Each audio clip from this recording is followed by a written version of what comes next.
संसदेच्या अधिवेशनानंतर उद्धव ठाकरे, शरद पवार आणि राहुल गांधी मार्केटवाडीमध्ये जाणार असल्याची माहिती संजय राऊतांनी दिली आहे। मार्केटवाडी हे देशाच्या लोकशाहीच्या लढ्याचं उदाहरण असल्याचा पुनरुच्चार राऊतांनी केला। माजी मंत्री गुलाबराव देवकर यांच्या राष्ट्रवादी काँग्रेस अजित पवार गटात प्रवेशाला जळगाव ग्रामीणमधील पदाधिकाऱ्यांनी विरोध केलाय। या पदाधिकाऱ्यांनी उपमुख्यमंत्री अजित पवार यांची भेट घेत देवकरांना पक्षात प्रवेश देऊ नये असं निवेदन दिलं आहे। हे निवेदन पक्षाच्या कोर कमिटी समोर ठेवून देवकरांच्या प्रवेशावर निर्णय घेऊ असं अजित पवार म्हणाले। 16 डिसेंबरपासून हिवाळी अधिवेशनाला सुरुवात होते। याकरता 18 ते 20 हजार कर्मचारी नागपुरात मुक्कामी असणार आहेत। कर्मचाऱ्यांच्या निवासाची व्यवस्था निवासी इमारती, शासकीय गेस्ट हाऊस, लॉन आणि वसतिगृहामध्ये करण्यात येणार आहे। विधिमंडळाचं हिवाळी अधिवेशन अवघ्या एका आठवड्यावर आलं असताना प्रशासनाकडून युद्धपातळीवर तयारी सुरू आहे। हिवाळी अधिवेशनासाठी 18 ते 20 हजार अधिकारी कर्मचारी नागपुरामध्ये पोहोचणार आहेत। शेकापचे रायगड जिल्हा चिटणीस आस्वाद पाटील यांनी पक्षाच्या सदस्यपदाचा राजीनामा दिलाय। विधानसभेमध्ये लढण्यास इच्छुक असूनही संधी न मिळाल्याने त्यांनी हा निर्णय घेतलाय। मुख्यमंत्री पदाची शपथ घेतल्यानंतर देवेंद्र फडणवीस ॲक्शन मोडवर आले आहेत। 1.5 लाख नोकऱ्यांसाठी देवेंद्र फडणवीसांनी आदेश दिलेत। तर गेल्या 8 महिन्यांमध्ये मंजूर झालेल्या प्रकल्पांमधून प्रत्यक्ष आणि अप्रत्यक्ष 3-3 लाख कोटी रुपयांची गुंतवणूक झाली आहे। यामधून 1.2 लाख नोकऱ्या उपलब्ध होतील। विधानसभा निवडणुकीमध्ये मिळालेल्या घवघवीत यशानंतर आता पुणे महापालिकेमध्ये भाजपची सत्ता आणण्यासाठी प्रयत्न केले जात आहेत। त्यासाठी 8ही विधानसभा मतदारसंघांमध्ये सदस्य नोंदणी अभियान राबवण्यात येणार आहे। प्रत्येक विधानसभा मतदारसंघात कमीत कमी 50,000 सदस्य तसंच प्रत्येक प्रभागामध्ये कमीत कमी 10,000 सदस्य नोंदणीचा प्रकल्प करण्यात आलाय। बुलेटिनमध्ये एक महत्त्वाची बातमी आहे। बेळगाव सीमावाद संपला या विषयावर आता पुन्हा चर्चा खपवून घेतली जाणार नाही। या घडीची महत्त्वाची बातमी आहे। कर्नाटक सीएम यांचा सीमावासियांना हा इशारा आहे। सीमावासीय जे आहेत त्यांना कर्नाटकचे मुख्यमंत्री सिद्धरामय्या यांचा इशारा बघायला मिळतोय। महाजन अहवालानुसारच सीमा भाग कर्नाटकाचा आहे। बेळगाव कर्नाटक सीएमचा सीमावासियांना हा इशारा आहे। महत्त्वाची बातमी आहे। महाजन अहवालानुसार सीमा भाग कर्नाटकचा असल्याचा दावा त्यांनी केलाय। बेळगाव महाराष्ट्रात सामील करण्याची मागणी मूर्खपणाची असल्याची कडक भूमिका सिद्धरामय्या यांनी घेतली आहे। बेळगावात सीमाप्रश्नी झालेल्या आंदोलनानंतर मुख्यमंत्री सिद्धरामय्या यांनी आपली भूमिका स्पष्ट केलेली आहे।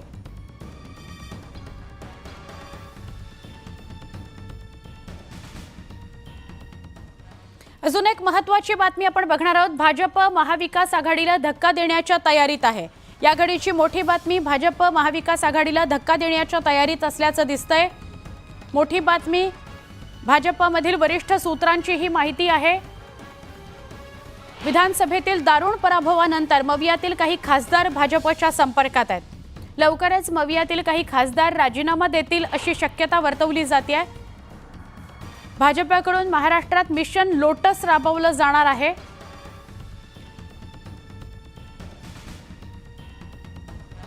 आमचे प्रतिनिधी तुषार रुपनवर यांच्याशी बोलूया। तुषार, मोठी बातमी आहे। जेव्हा की विधानसभेमध्ये पराभव झालाय, आता पुढची 5 वर्ष जर विरोधी बाकांवर बसायचं असेल तर त्याऐवजी काही खासदार भाजपच्या संपर्कात आहेत असं कळतंय। काय अपडेट आहे? सुवर्णा, विधानसभा निवडणुकीमध्ये भाजपला महाराष्ट्रामध्ये मोठं यश मिळाल्याचं पाहायला मिळतंय। मात्र लोकसभा निवडणुकीमध्ये भाजपला मोठा धक्का महाराष्ट्रामध्ये बसताना पाहायला मिळाला होता।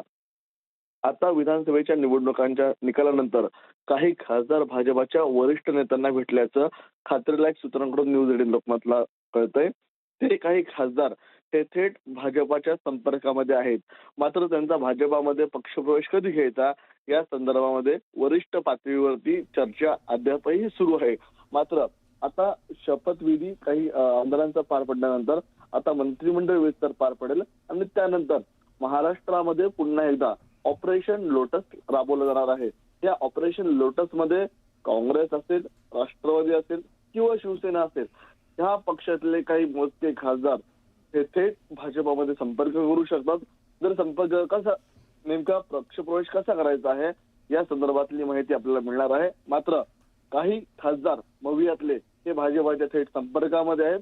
त्यामुळे महाविकास आघाडीला मोठा धक्का भाजपा आपल्याला येत्या काही दिवसामध्ये देऊ शकतं.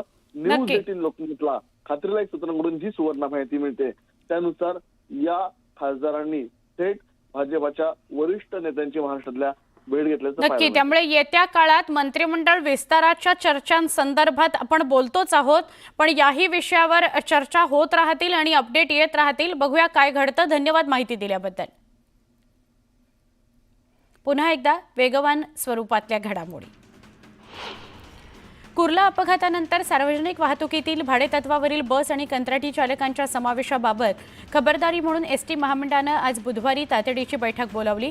मुंबई सेंट्रलमधील महाराष्ट्र वाहतूक भवन इथं बैठक होणार आहे. नागपुरात लाखो रुपयांचा मालमत्ता कर थकीत असल्यानं महापालिकेनं भूखंड जप्तीची कारवाई केली आहे. धरमपेठ लकडगंज या ठिकाणी अनेक भूखंडांवर जप्तीची कारवाई करण्यात आली आहे. रेल्वेनंतर मुंबईची दुसरी लाईफलाईन असलेल्या बेस्टच्या अपघातामध्ये गेल्या 2 वर्षात तब्बल 62 जणांचा मृत्यू झाल्याचं समोर आलंय. 2022-23 पासून आतापर्यंत बेस्टचे एकूण 247 अपघात झाले. यामध्ये 143 जण गंभीर जखमी झालेले आहेत.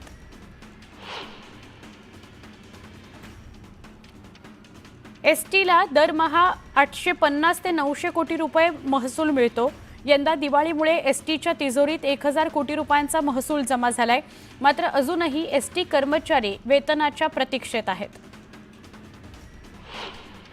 छत्रपती संभाजीनगरमध्ये सरकारी कार्यालयांची 25 कोटींची वीज बिलं थकीत असल्याची माहिती समोर आली आहे. वीज बिल थकबाकीत मनपा पहिल्या क्रमांकावर आहे. सिडको आणि छावणी कॅन्टोन्मेंट बोर्डाचाही यात समावेश आहे. 2021 ते ऑक्टोबर 2025 दरम्यान राज्यात सर्वाधिक अपघाती मृत्यू राष्ट्रीय महामार्गावर झाल्याची माहिती समोर आली आहे. माहितीच्या अधिकारातून ही माहिती समोर आली आहे. राज्य महामार्गाच्या तुलनेमध्ये राष्ट्रीय महामार्गावर अपघात आणि मृत्यूचं प्रमाण अधिक आहे. गेल्या 2 दिवसांपासून महाराष्ट्रात तापमानाचा पारा घसरण्यास सुरुवात झाली आहे. उत्तर महाराष्ट्रात पारा 10 अंशांच्या खाली घसरलाय. पुढील 5 दिवसांमध्ये तापमानात आणखी घट होणार असल्याची माहिती हवामान विभागाकडून देण्यात आली आहे. पुण्यात निर्माण होणारी पूरस्थितीची कारणं शोधणारा अहवाल तयार केल्यानंतर त्याचा आता आपत्कालीन आणि दीर्घकालीन आराखडा तयार करण्याचे आदेश पालिका आयुक्तांनी दिले आहेत. नंदुरबारमध्ये सातपुडा पर्वतरांगांमध्ये 2 दिवसांपासून तापमानात कमालीची घट झाली आहे. नंदुरबारमध्ये 8 अंश सेल्सिअस तापमानाची नोंद झालेली आहे. वर्ध्यासह ग्रामीण भागात हवेत गारठा वाढला आहे. सगळीकडे धुक्याची चादर पसरली असून येत्या 2 दिवसात आणखी थंडी वाढण्याची शक्यता हवामान विभागानं वर्तवली आहे. गोंदियात थंडीचा कडाका जाणवू लागलाय. जिल्ह्यात 12 डिग्री सेल्सिअस तापमानाची नोंद झाली आहे. त्यामुळे नागरिक शेकोट्यांच्या आधारे ऊब घेत आहेत. जळगावात गेल्या 4 दिवसात किमान तापमान 6 अंशांनी घसरलं असून पुढील 4 दिवसात आणखी गारठा वाढण्याची शक्यता आहे. गेल्या 2 दिवसांपासून वातावरणात पुन्हा बदल झालेला आहे. नाशिक शहरासह जिल्ह्याचा पारा घसरल्यानं नाशिकच्या चांदीच्या गणपतीला उबदार कपडे परिधान करण्यात आले. स्वेटर आणि शाल पांघरून बाप्पाचं थंडीपासून संरक्षण केलं जात आहे. बाप्पालाही थंडी वाजत असेल या भावनेतून गणपतीला शाल पांघरण्यात आली आहे. सोलापूर विद्यापीठाच्या नवीन प्रशासकीय इमारतीसमोर 14 कोटी 82 लाख खर्च करून राजमाता अहिल्यादेवी होळकर यांचं भव्य स्मारक साकारलं जात आहे. त्याकरता 31 डिसेंबरपर्यंतची मुदतवाढ देण्यात आली आहे. येत्या 12 डिसेंबरला शरद पवारांचा 85वा वाढदिवस आहे. याचकरता नाशिकमधील कार्यकर्ते शरद पवारांना अनोखं गिफ्ट देणार आहेत. 1940 मधील भारतातील ब्रिटिश राजा किंग जॉर्जच्या काळातील चांदीची 85 नाणी वापरून पवारांचं डिजिटल पोर्ट्रेट काढण्यात येणार आहे. जालना शहरातील टोलनाका परिसरात ट्रक ड्रायव्हरवर गोळीबार झाल्याची घटना घडली. या घटनेत सुदैवाने ड्रायव्हरचे प्राण वाचलेत. कारमधून आलेल्या 3 आरोपींनी गोळीबार केला. पोलिसांकडून अधिकचा तपास सुरू आहे. जळगावातील आरोग्य विभागाकडून प्रत्येक महिन्याला जलस्रोतांचं सर्वेक्षण केलं जातं. गेल्या महिन्यातील सर्वेक्षणात 40 गावात दूषित पाणीपुरवठा होत असल्याचं निदर्शनास आलंय. जलस्रोतांची दुरुस्ती करण्यासह तातडीनं उपाययोजना करण्याच्या सूचना देण्यात आल्या. ठाणे पालिकेची पाणी बिल थकबाकी वसुली करता कंबर कसलेली बघायला मिळते। पालिकेनं बिल थकवणाऱ्यांच्या तोंडचं पाणी पळवलं असून आतापर्यंत 1780 नळांचं पाणी कनेक्शन बंद करण्यात आलंय। 152 मोटर पंप जप्त करण्यात आलेत। रायगडच्या म्हसळा या तालुक्यात डिसेंबर महिन्यात येणारी आंब्याची पहिली पेटी यावर्षी येण्यास 2 महिने लागणार आहेत। हवामान बदलाचा फटका आंबा पिकाला बसलाय। आंबा बाजारात फेब्रुवारीमध्ये न येता तो मार्च किंवा एप्रिल महिन्यामध्ये येण्याची शक्यता आहे।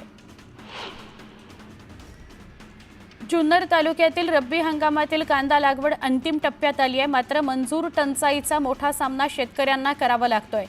सध्या मध्य प्रदेशातील मजूर कांदा लागवडीसाठी दाखल झाले असून 300 ते 350 रुपये हजेरी देऊन कांदा लागवड करावी लागते। भातसानगरमध्ये सप्टेंबर-ऑक्टोबर महिन्यात अवकाळीमुळे झालेल्या पिकांच्या नुकसानीचं प्रशासनाकडून पंचनामे करण्यात आलेत। तसा अहवाल सरकारकडे सादर करण्यात आलाय। मात्र अद्यापही नुकसान भरपाई देण्यात आलेली नाही। देशातील तब्बल 18 कोटी 74 लाख शेतकऱ्यांवर कृषी कर्ज असल्याची माहिती सरकारनं संसदेत दिली। ही 31 मार्च पर्यंतची आकडेवारी असून कर्जबाजारी शेतकऱ्यांच्या यादीत तामिळनाडू अव्वल आहे, तर उत्तर प्रदेश आणि कर्नाटक अनुक्रमे दुसऱ्या आणि तिसऱ्या स्थानी आहेत। जळगावच्या 40गाव बाजार समितीत मंगळवारी कांद्याची आवक वाढली आहे, त्यामुळे कांद्याच्या दरात वाढ होताना दिसून येते। मंगळवारी झालेल्या लिलाव प्रक्रियेत लाल कांद्याला 4500 रुपयांचा विक्रमी दर मिळाला। सर्वाधिक दर मिळाल्यानं कांदा उत्पादक शेतकरी सुखावला। फेंगल चक्रीवादळामुळे पिकांवर दुष्परिणाम झालाय, त्यामुळे शेतकऱ्यांचं मोठं नुकसान झालंय। भाज्यांच्या दरातही वाढ झाली आहे। शेवग्याच्या शेंगाचे दर चक्क 500 रुपये किलोवर पोहोचलेत। कांदा प्रति किलो 80 रुपयांच्या घरात गेलाय। सोन्या चांदीच्या दरात वाढ झाली आहे। सोन्याचा प्रति तोळा भाव 421 रुपयांनी वाढून 77,113 रुपये इतका झालाय। चांदीचा दर 1,177 रुपयांनी वाढून 92,975 रुपये प्रति किलो झालाय। बांगलादेशमध्ये हिंदूंवर होत असलेल्या अत्याचाराविरोधात डोंबिवलीत निषेध व्यक्त करण्यात आला। डोंबिवलीत करण्यात आलेल्या या निषेध मोर्चात शेकडोंच्या संख्येने डोंबिवलीकर एकत्र आले होते।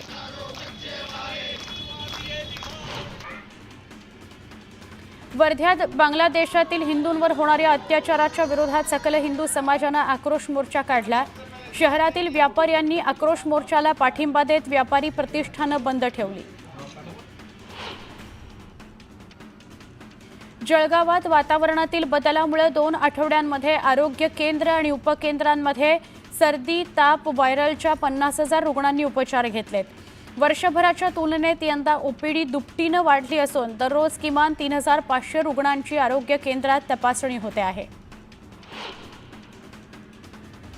वर्धा जिल्हा परिषदेच्या आरोग्य विभागाला राष्ट्रीय आरोग्य अभियानाअंतर्गत 21 रुग्णवाहिका देण्यात आल्या आहेत। यात 6 नवीन तसंच 15 प्राथमिक आरोग्य केंद्रांना रुग्णवाहिका देण्यात आल्यानं आरोग्य सेवा प्रबळ होणार आहे।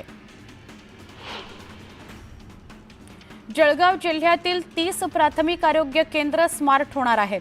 शासनाकडून स्मार्ट प्राथमिक आरोग्य केंद्र ही संकल्पना राबवण्यात आली आहे। स्मार्ट प्राथमिक आरोग्य केंद्र उपक्रमामुळे 30 आरोग्य केंद्रांचं रूपडं पालटणार आहे। दादर इथल्या महापौर बंगल्याच्या परिसरात उभारण्यात येत असलेल्या बाळासाहेब ठाकरे राष्ट्रीय स्मारकाच्या पहिल्या टप्प्याचं काम या महिन्याच्या अखेरपर्यंत पूर्ण होणार आहे। ही माहिती मुंबई महानगर प्राधिकरणातील वरिष्ठ अधिकाऱ्यांनी दिली आहे। महाराष्ट्रातील जिल्हा सहकारी बँका आणि राज्य सहकारी बँकेनं एनपीएच्या बाबतीत देशभरातील सगळ्या बँकांना मागे टाकत पहिला क्रमांक पटकावलाय। राज्यातील 31 जिल्हा बँकांचा एनपीए 11,024 कोटी 87 लाखांवर पोहोचला आहे। नंदुरबारमधील तोरणमळ या भागात बस सेवा गेल्या 2 महिन्यांपासून बंद आहे। या ठिकाणी 4 मिनी बस सेवेत होत्या, पण त्या धोकादायक असल्यानं या ठिकाणी बस सेवा गेल्या 2 महिन्यांपासून बंद आहे। आता स्थानिकांसह पर्यटक नव्या मिनी बसमध्ये दाखल होण्याच्या प्रतीक्षेत आहेत। गोंदिया जिल्ह्याच्या देवपायली इथं ट्रक उलटला, चालकाचा जागीच मृत्यू झाला। अर्जुनी तालुक्यातील देवपायली जवळच्या शशिकरण मंदिराजवळ हा अपघात घडलेला आहे। सोलापुरातील बार्शी शहराजवळ कारनं धडक दिली, एकाचा जागीच मृत्यू झाला। कुर्डुवाडी लातूर बायपास रोडवरील घटना आहे। वाहनांच्या धडकेनंतर कार चालक लातूरच्या दिशेने निघून गेल्याचा प्रत्यक्षदर्शींचा दावा आहे। जळगाव मनपाच्या नगररचना सहाय्यकाला लाचलुचपत प्रतिबंधक विभागाने 15,000 रुपयांची लाच स्वीकारताना रंगेहात पकडलं। विभागातील गैरव्यवहार पुन्हा चव्हाट्यावर आला आहे। बांधकामासाठी परवानगीचे 487 तर बांधकाम पूर्ण झाल्याबाबतची 241 प्रकरणे महापालिकेत प्रलंबित आहेत। पुण्यातील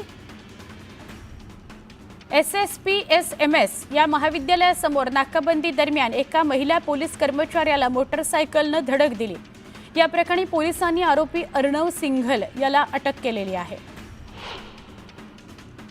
जळगावात क्रिकेटचा बॉल घेण्यासाठी घरात येणाऱ्या तरुणाला रोखण्याचा प्रयत्न करणाऱ्या महिला पोलिसाचा विनयभंग करत शिवीगाळ आणि दमदाटी केली असा आरोप समोर येतोय।